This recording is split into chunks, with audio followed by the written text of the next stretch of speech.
Agad-agad ang wish ni Carrotman J-Rick Sigmato na ma-meet ang idolong si Willie Revillame, nangyari na.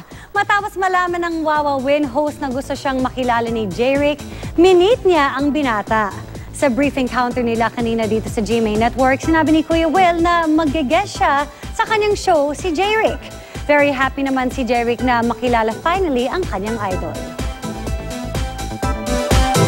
Yung Wawawin, napapanood po namin doon sa amin. Kaya siya ang nagustuhan kong maging idol po.